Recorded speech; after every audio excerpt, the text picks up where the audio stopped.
Bonjour, alors dans ce vidéo tutoriel, je vais le consacrer uniquement pour l'utilisation du logiciel Jabref, Jabref 2.6. Donc je vais vous montrer comment importer des fichiers et comment exporter des fichiers qui regroupent toutes vos références bibliographiques. Donc une fois que vous l'avez téléchargé, vous l'avez installé sur votre ordi, donc vous allez le lancer en faisant un double clic sur l'icône qui se trouve sur votre bureau. Voilà, on fait un double clic et on lance notre logiciel. Il se présente comme tel. Donc, en premier lieu, vous avez une barre, la barre des menus. En second lieu, vous avez la barre des commandes. Et en dernier, vous avez une fenêtre de couleur blanche là qui se présente, mais elle est désactivée parce qu'il n'y a pas de base de données dedans. Donc, c'est elle qui va regrouper donc, tous les paramètres de votre base de données. Entre parenthèses référence bibliographique. Faire un test, on va voir comment importer des fichiers BibTeX. Donc, pour cela, on va ouvrir une fenêtre sur notre navigateur. On va faire un test sur Science Direct et sur GStore. Par exemple, on va faire une petite recherche. On va taper imidazole par exemple. Imidazole. On lance la recherche. De même, on va faire sur le moteur de recherche GStore. Imidazole. On lance la recherche. Donc on revient à Science Direct. Là, nous avons pas mal de recherches. Par exemple, on va valider la première, la seconde et le troisième résultat. Donc c'est 3. Donc j'aimerais exporter ces informations sur mon Jabref. Donc on choisit, on coche les références bibliographiques choisies et on clique sur le lien Export Citations. On clique sur Export Citations et on choisit. Par défaut, vous avez Citations Only. Vous allez choisir Citations and Abstracts et vous allez choisir comme format d'exportation le fichier BibTeX format. On clique dessus et on clique sur Export. Donc là, vous allez avoir une petite fenêtre qui vous invite à enregistrer votre fichier. Donc vous allez cliquer OK pour l'enregistrement. C'est bon, ça a été enregistré. Donc on va l'ouvrir, ouvrir le dossier contenant le fichier. Voilà, il se nomme Science. Par défaut, sur Science Direct, toujours les fichiers de sortie ou les fichiers d'exportation sont nommés Science. Là, vous remarquez que le fichier n'est pas reconnu par le système Windows. Donc il va falloir faire une petite modification. Donc on va faire renommer le fichier. On va taper par exemple imidazole pour notre recherche. Imidazole. Ce qu'il va falloir rajouter pour que le fichier soit reconnu, c'est de rajouter l'extension bib. Donc on va mettre .bib, tout simplement. On fait valider pour entrer et voilà. Donc le fichier est reconnu par le système. Donc nous avons le R pour Jabref. On va le couper. On va mettre tout ça dans un seul dossier. C'est très recommandé de faire dans le même dossier les références, plutôt les bases de données Jabref et les fichiers de sortie pour qu'ils soient reconnus. On va faire un nouveau dossier sur le bureau. Donc, nouveau dossier. On va le nommer imidazole par exemple. Imidazole. Alors à l'intérieur, on va mettre notre fichier Jabref. Voilà. Ça, c'est pour l'importation de fichiers depuis le Science Direct. On va faire pour GStore. Donc on va retourner sur le navigateur GStore. Donc pour la recherche imidazole, on a eu pas mal de réponses.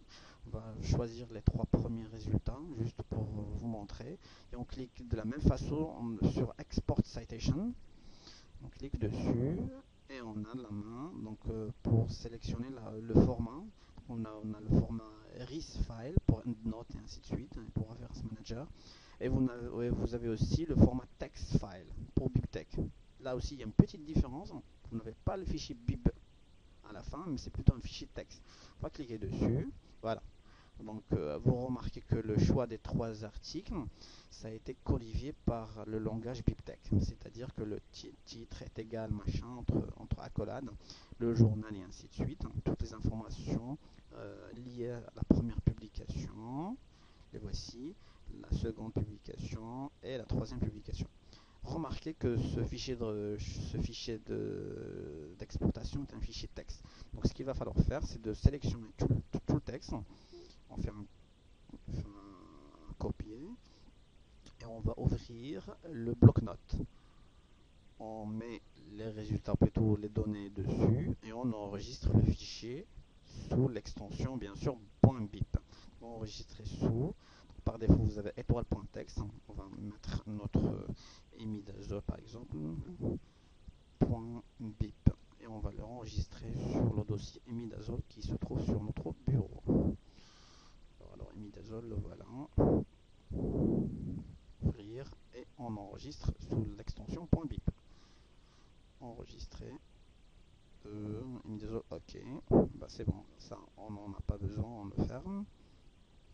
On va revenir, voilà. Donc notre dossier imidazole contient les deux références, plutôt les deux bases de données JabRef. Le premier qui a été récupéré de ScienceDirect et le second qui a été récupéré donc de JSTOR. On va les ouvrir tous les deux. Donc on va au fichier JabRef, plutôt le logiciel JabRef. On va cliquer sur File, Open Database.